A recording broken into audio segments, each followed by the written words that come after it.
Hi అండి, welcome to grandma channel. ఈరోజు చికెన్తో కాలీఫ్లవర్ కర్రీ చేద్దామని.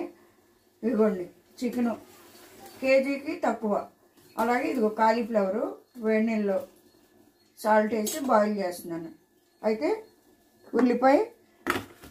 ఉల్లిపాయ పచ్చిమిరకాయ వేయలేదు. ఉల్లిపాయని అల్లం వెల్లుల్లి ఇలా రోట్లో నూరుకున్నాను నేను.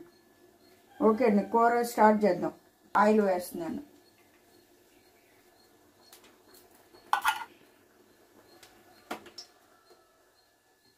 నాలుగు స్పూన్లు ఆయిల్ వేసాను. ఆయిల్ కాగింది కూడా. ఇవి వేసేస్తున్నాను.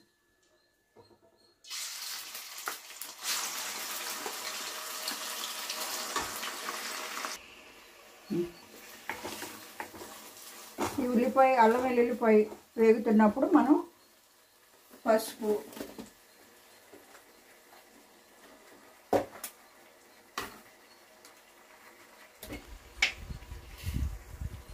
ఉప్పు కూడా వేస్తున్నాను. ఇలా వేగనిద్దాం. ఒక 3 నిమిషాలు వేగినాక అప్పుడు స్టార్ట్ చేసుకుందాం. ఇలా ఉల్లిపాయ అల్లం వెల్లుల్లిపాయ గ్రేవీ ఇలా కలర్ చేంజ్ అయిందండి.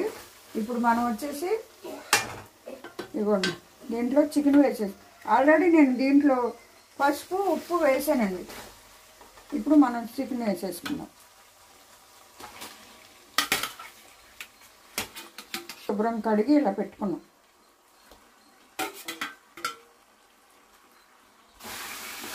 ఇలా కలిపిన తర్వాత ఒకసారి మూత పెట్టేసుకొని మళ్ళీ మగ్గనిద్దాం. ఇలా ఉడుకుతుంది కదండి. ఇప్పుడు మనం ఇదిగోండి ఈ పచ్చిమిరకాయలు ఇలా చీల్చాను నేను. మజ్జిగ చీల్చుకొని పచ్చిమిరకాయలు వేస్తున్నాను. ఒక 4 అయితే వేస్తున్నాను నేను. కొద్దిగా ఉడకనిద్దాం. ఇదిగోండి 2 టమాటాలు తీసుకున్నాను. అవి కూడా వేసేస్తున్నాను. కూర దగ్గరికి వచ్చేసిందండి. ఇప్పుడు కారం వేద్దాం. మనం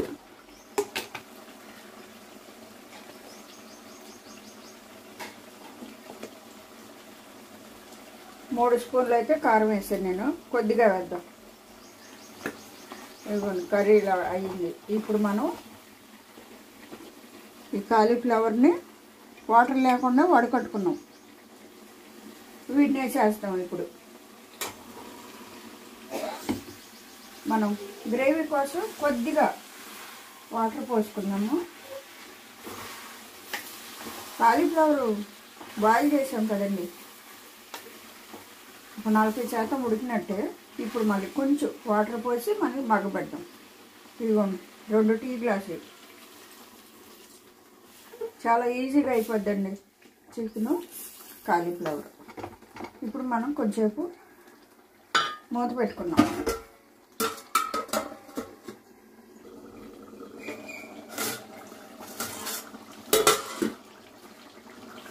ఇదిగోండి కూర దగ్గరికి వచ్చేసింది.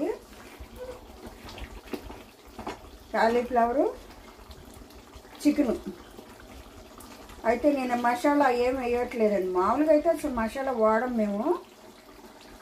ఎప్పుడప్పుడు మీకు చూపిద్దాం అన్నట్టుగా గరం మసాలా అంటే మన ఇంట్లో చేసుకున్న మసాలా వాడుతున్నాను. చూడండి అయిపోయింది. గ్రేవీ అంటే మనం గ్రేవీ చూసుకొని ఆపుకోవటమే, మనకి ఎంత గ్రేవీ కావాలనేది. కాలీఫ్లవర్ అసలు కనిపించట్లా, చూసారు కదా. యాజిటీజ్గా ఇలాగే చేయాలని ఏం లేదండి. మసాలా వేసుకునే వాళ్ళు వేసుకోవచ్చు. ఓకేనా. ఇవ్వండి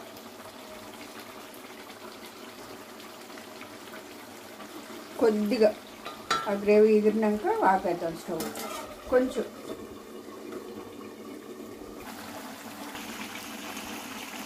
కూర ఆపేస్తున్నానండి. ఇగో కొత్తిమీర జల్లేసి మనం స్టవ్ ఆపేసుకున్నాం. ఈ వీడియో కనుక మీకు నచ్చితే లైక్ చేసి షేర్ చేసి సబ్స్క్రైబ్ చేయండి. అయితే ఒకటి చాలా ఈజీగా అయిపోద్దండి, చాలా బాగుంటుంది. చూడండి మీరు కూడా ట్రై చేసి. కాలీఫ్లవరు, చికెను కావాలంటే మీరు మసాలా వేసుకోవచ్చు. అయిపోయిందండి, ఆపేస్తుంది.